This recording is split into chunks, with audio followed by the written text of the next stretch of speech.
برکت سے اللہ تعالیٰ اس آدمی کے رزق میں برکت کرے گا، اللہ تعالیٰ اس کے مال میں برکت کرے گا، رزق کے دروازے کھول دے گا، اس کا فقر و فاقہ اور غربت اللہ تعالیٰ دور فرما دے گا۔ تو صلہ رحمی کا موضوع پیچھے تفصیل سے بیان ہوا ہے، تو آج جو پورشن ہم بیان کریں گے، جو حصہ بیان کریں گے، وہ انتہائی اہم ہے، اور وہ یہ ہے کہ رشتہ داروں میں سے اگر کوئی نافرمان رشتہ دار ہے، کوئی بدعتی رشتہ دار ہے، کوئی مشرک رشتہ دار ہے، یا کوئی سود خور رشتہ دار ہے، رشوت لینے دینے والا رشتہ دار ہے، تو ایسے رشتہ داروں کے ساتھ صلہ رحمی کی نوعیت کیا ہوگی اور اس کا حکم کیا ہوگا؟ کیا ان کے ساتھ ہم جب بھی ڈال کے ملیں گے، ان کے ساتھ بالکل خوشی کے ساتھ ملیں گے، یا ان کے ساتھ ہمارے رویے میں کچھ تبدیلی آئے گی؟ تو شریعت ہمیں اس حوالے سے کتنی اجازت دیتی ہے کہ ہمارے ان کے ساتھ تعلقات کیسے ہونے چاہیے؟ عام طور پر لوگ یہی کہتے ہیں کہ دیکھو جی، اسلام تو رشتہ داری ملانے کا ہی حکم دیتا ہے، لہذا ہم تو رشتہ داری ملائیں گے۔ اسلام تو یہ نہیں کہتا قطع تعلقی کرو، رشتہ داری کاٹ لو، لہذا اب وہ برا ہے، وہ بھلا ہے، وہ رشوت خور ہے، وہ سود خور ہے، وہ مشرک ہے، وہ بدعتی ہے، وہ نافرمان ہے، وہ ایک نماز تک نہیں پڑھتا، مسجد کا منہ تک نہیں دیکھتا، ہر برا کام اس کے اندر پایا جاتا ہے، لیکن پھر بھی ہمارا رشتہ دار ہے، لہذا ہم اس کے ساتھ پیار، محبت، عقیدت، آنا جانا، ملنا، خوشی میں، غمی میں، شادی میں، بیاہ میں، تعلقات بالکل بہت شاندار اور مثالی ہو گئی۔ اب اس بارے میں شریعت کیا کہتی ہے؟ کیا ہماری یہ سوچ صحیح ہے؟ کیا ہماری یہ فکر صحیح ہے؟ کیا صلہ رحمی کا برے رشتہ داروں کے بارے میں، نافرمان رشتہ داروں کے بارے میں، شریعت کی مخالفت کرنے والے رشتہ داروں کے بارے میں، سود خور رشتہ داروں کے بارے میں، رشتہ داروں کے حق غصب کرنے والے رشتہ داروں کے بارے میں کیا یہی حکم ہے؟ چونکہ ایک مسلمان اپنا ہر قول، اپنا ہر فعل، اپنا ہر عمل، اپنا ہر رویہ، اپنا ہر تعلق وہ اسلام کے مطابق نبھاتا ہے۔ جہاں اسلام اجازت دیتا ہے پیار کی، محبت کی، اپنائیت کی، آنے اور جانے کی، بالکل اس پر عمل کرو، لیکن جہاں اسلام تمہیں روک دے، جہاں اسلام تم سے کہے تعلق محدود کرو، یہاں پہ تمہارا رویہ تھوڑا سخت ہونا چاہیے، وہاں پر ہمارا رویہ سخت ہونا چاہیے، چونکہ ہم اسلام کے پابند ہیں، اللہ کے حکموں کے پابند ہیں، رسول اللہ صلی اللہ علیہ وسلم کی سیرت و سنت کے پابند ہیں، تو جہاں اسلام قرآن ہم سے کہے نرم پڑ جاؤ، نرم پڑ جاؤ، جہاں اسلام کہے سخت ہو جاؤ تو سخت ہو جاؤ، جہاں اسلام کہے رشتہ داری ملاؤ، ہاتھ بڑھاؤ، گلے لگاؤ، بالکل گلے لگاؤ، ہاتھ ملاؤ، اور جہاں پر اسلام کہے گلے مت لگاؤ، سلام مت کرو، مصافحہ مت کرو، وہاں پر ہم اپنے آپ کو روک، لیکن ایسا ہوتا نہیں، ہم اپنے سارے فیصلے خود کرتے ہیں۔ میرا دل چاہتا ہے، ایک بندہ ہے، میرا دوست ہے، یار ہے، بھلے برا ہے، بھلے بدعتی ہے، بھلے مشرک ہے، بھلے سود خور ہے، اللہ رسول کے خلاف اعلان جنگ کیا ہوا ہے، لیکن میرے ساتھ اس کے تعلقات بہت اچھے، خوشی میں، غمی میں آتا ہے، دکھ سکھ میں آتا ہے، کہیں مجھے پیسے کی ضرورت پڑے کھلے دل کے ساتھ مجھے لاکھوں روپے بغیر کسی گارنٹی کے دے دیتا ہے، تو میرا تو اس کے ساتھ تعلق بہت اچھا ہے۔ اچھا بھائی، اس آدمی کا تیرے ساتھ تعلق بہت اچھا ہے، یہ ایک پہلو ہوا، لیکن اس آدمی کا اللہ کے دین کے ساتھ، اللہ کے ساتھ، سنت کے ساتھ، حلال و حرام کے ساتھ، اللہ کی حدود، قاعدے اور ضابطوں کے ساتھ اس کا رویہ اچھا نہیں ہے، یہ اس کا دوسرا پہلو۔ بتا تو دین والے پہلو کو ملحوظ رکھے گا کہ اپنے ذاتی پہلو کو ملحوظ رکھے گا؟ تیرا رویہ اس کے ساتھ ذاتی برتاؤ کی وجہ سے متعین کیا جائے گا کہ دین کی وجہ سے متعین کیا جائے گا؟ یہ فیصلہ کر۔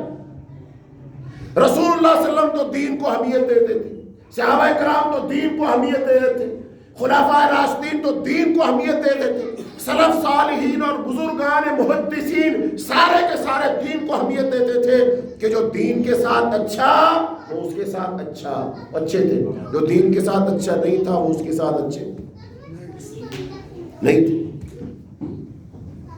تو یہ آج کا ہمارا موضوع ہے کہ جو ہمارے رشتہ دار برے ہیں، بروں سے مراد جو نافرمان ہیں، جو بدعتی ہیں، جو مشرک ہیں، جو سود خور ہیں، جو حرام ذریعے سے مال کماتے ہیں، جو شرابی ہیں، زانی ہیں، ان کی بیٹھکوں پر، ان کے ڈیروں پر ہر برائی کا کام ہوتا ہے، برائی کا دھندا کرتے ہیں، لیکن میرا تو رشتہ دار ہے، ہو سکتا ہے میرا بھائی ہو سکتا ہے میرا خالہ زاد چچا زاد ہو سکتا ہے ہمارا بہنوئی اور داماد ہو سکتا ہے ہمارا ماموں اور خالو اور پھپھا ہو، تو اب کیا کریں گے؟ اس کے ساتھ ہمارا رویہ کیسا ہونا چاہیے؟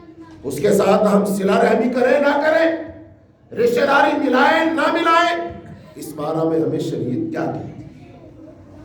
چونکہ معاشرے میں آپ بھی ہیں، میں بھی ہوں، لیکن اس معاشرے میں اس چیز کا فرق نہیں کیا جاتا، اس چیز کی تمیز نہیں کی جاتی، ہم اپنا ذاتی فائدہ دیکھتے ہیں۔ ایک بندہ لاکھ برا ہے، میرے ساتھ اچھا ہے، میں جفا ڈال کے ملتا ہوں اس سے، دین کہاں گیا؟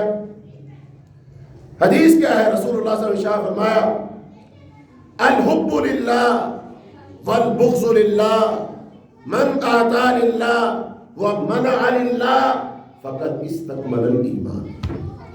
جو آدمی اللہ کے لیے محبت کرے، اللہ کے لیے نفرت کرے، اللہ کے لیے دے، اللہ کے لیے روک لے، اس کا ایمان مکمل ہو۔ قرآن میں اللہ نے کیا فرمایا؟ قل ان صلاتي ونسکی ومحیای ومماتی للہ رب العالمین، کہہ دیجئے میری نماز، میری قربانی، میرا جینا، میرا مرنا اللہ رب العالمین، ہمارا جینا مرنا سب اللہ رب العالمین کے لیے، مطلب اللہ تعالیٰ کے حکموں کے مطابق۔ تو لہذا وہ شخص بھی اس دائرے میں آئے گا، مجھ پر، میری ذات پر، بتاؤ میرے رشتہ داروں کا زیادہ حق ہے کہ میرے رب کا زیادہ حق ہے؟ میں اپنی ذات سے زیادہ رشتہ داروں کو خوش کروں کہ اپنے رب کو خوش کروں؟ رب کا زیادہ حق ہے نا، تو میرا بھی حق بنتا ہے کہ میں رب کی خوشی کو مقدم رکھوں، اللہ تعالیٰ کی ذات کو مقدم رکھوں، اللہ کے دین کو مقدم رکھوں۔ جو اللہ کے دین کے ساتھ مخلص، میں اس کے ساتھ مخلص، اور جو اللہ کے دین کو کچھ نہیں سمجھتا، کوئی ویلیو نہیں دیتا، کوئی اہمیت نہیں دیتا، میں اس کو کوئی اہمیت نہ دوں۔ شریعت یہ کہتی ہے، صحابہ کرام کے کا عمل ہی کہتا ہے، رسول اللہ صلی اللہ علیہ وسلم کا اپنا ذاتی عمل ہی کہتا ہے کہ دنیا میں سب سے بڑے صلہ رحمی کرنے والے تھے، ان سے بڑا کوئی صلہ رحمی کرنے والا ہو نہیں سکتا۔ انہوں نے یہ رویہ اپنایا۔ مثال کے طور پر ایک دفعہ آپ اپنی سب سے پیاری بیٹی حضرت فاطمہ الزہرا رضی اللہ تعالی عنہا کے گھر تشریف لائے، لیکن وہاں پر ایک ایسا کام ہوا پڑا تھا جو آپ کو پسند نہیں تھا۔ مثلا انہوں نے کپڑا لیا، اس کے پردے بنائے، اور وہ پردے لٹکائے ہوئے تھے، اور ان پر کچھ جانوروں کی تصویریں بنی ہوئی تھی۔ گھر کس کا ہے؟ حضرت فاطمہ رضی اللہ تعالی عنہا، نبی صلی اللہ علیہ وسلم کی پیاری بیٹی۔ ان سے پیار کا عالم یہ تھا کہ رسول اللہ صلی اللہ علیہ وسلم جب سفر پر جاتے، سب سے آخر میں حضرت فاطمہ کے گھر جاتے اور ان سے ملتے، گلے لگاتے، پیشانی چومتے، اور پھر سفر پر روانہ ہوتے رضی اللہ تعالیٰ عنہ۔ جب سفر سے واپس آتے تو سب سے پہلے فاطمہ کے گھر جاتے، حال احوال پوچھتے، بیٹی کو گلے لگاتے، ماتھا چومتے، پھر اپنے گھر آتے رضی اللہ تعالیٰ عنہ۔ وہ آتی، کھڑے ہو جاتے، استقبال کرتے، چادر بچھا دیتے۔ پیاری بیٹی ہے، جگر کا ٹکڑا ہے، بہت سارے ان کے مناقب اور فضائل ہیں جن کو بیان کرنا اس وقت مقصود نہیں ہے، لیکن رسول اللہ صلی اللہ علیہ وسلم اپنی اس پیاری بیٹی کے گھر گئے، دیکھا پردے لٹکے ہوئے ہیں، ان پر تصویریں بنی ہوئی ہیں. رسول اللہ صلی اللہ علیہ وسلم وہاں سے واپس لوٹ آئے، گھر میں داخل نہ ہوئے. محبت کا تقاضا کیا تھا؟ چل کر گئے تھے بیٹی کے گھر تو چلے جاتے، داخل ہو جاتے، داخل ہو کر سمجھا دیتے، بتا دیتے. لیکن اللہ کے رسول گھر میں داخل پلٹ گئے، واپس آ گئے. اب ظاہری بات ہے بیٹی تھی، ان کو پتا ہے میرا باپ بھی ہے اور اللہ کا رسول بھی ہے. ان کا کوئی قول، کوئی فعل، کوئی عمل اللہ کی منشا اور مرضی کے باہر نہیں ہو سکتا. ظاہری بات ہے کوئی ایسی بات انہوں نے دیکھی ہے تو بات واپس چلے گئے. تو رسول اللہ صلی اللہ علیہ وسلم کے پاس گئیں، ملاقات ہوئی، بات چیت کی، وجہ پوچھی. تو آپ نے بتایا بیٹی تیرے گھر میں پردے لٹک رہے تھے اور ان پر تصویریں بنی ہوئی تھی، لہذا یہ کام اچھا نہیں، یہ کام درست نہیں. کہا ابا جی ٹھیک ہے، ہم پردے ہٹا دیتے. پردے ہٹا دیے گئے، تصویریں ہٹا دی گئی. رسول اللہ صلی اللہ علیہ وسلم اس گھر میں تشریف لے گئے. کیا پتا چلا؟ رشتہ داری اپنی بیٹی کو دیکھا کہ اللہ کی شریعت کو دیکھا. اس کا مطلب جب رسول اللہ صلی اللہ علیہ وسلم اپنی بیٹی کے گھر جانے سے رک سکتے ہیں تو میں بھی اپنے کسی پیارے سے پیارے رشتہ دار کے گھر جانے سے رک سکتا ہوں جہاں نافرمانی ہو رہی. لیکن ہم اس چیز کا فرق نہیں کرتے.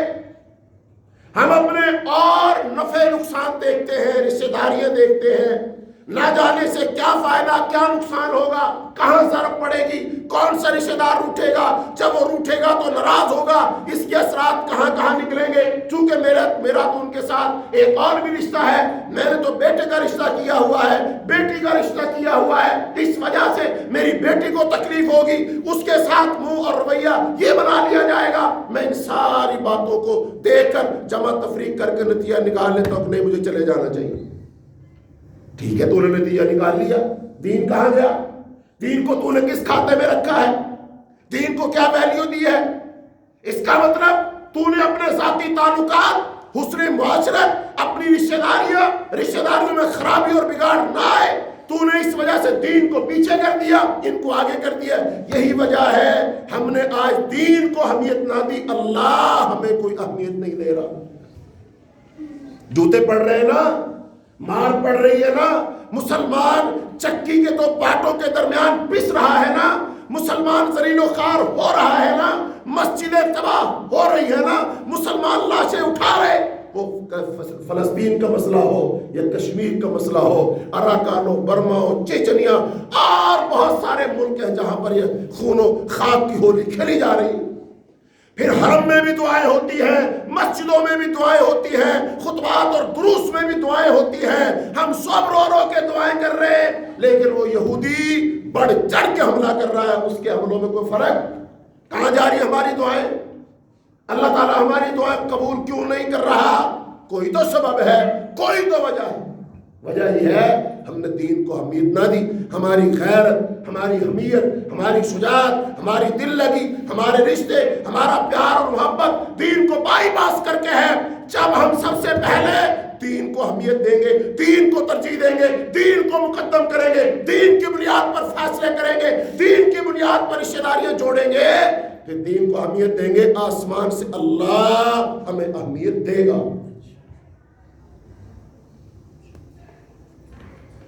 اس لیے میرے بھائیوں، آؤ تھوڑا سا پچھلا جو ہمارا درس تھا اس کا تھوڑا سا خلاصہ بیان کر دوں، تاکہ یہ جو موضوع میں بیان کر رہا ہوں نا، یہ بڑا سخت سا موضوع ہے.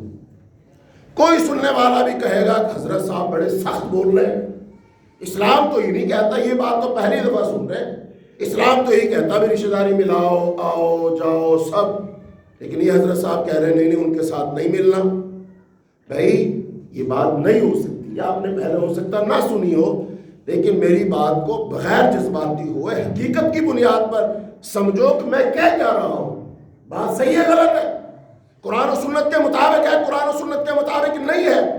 قرآن و سنت کی روح اور منشا کے مطابق ہے کہ نہیں ہے؟ اگر ہے مان لو، رویے بدل لو.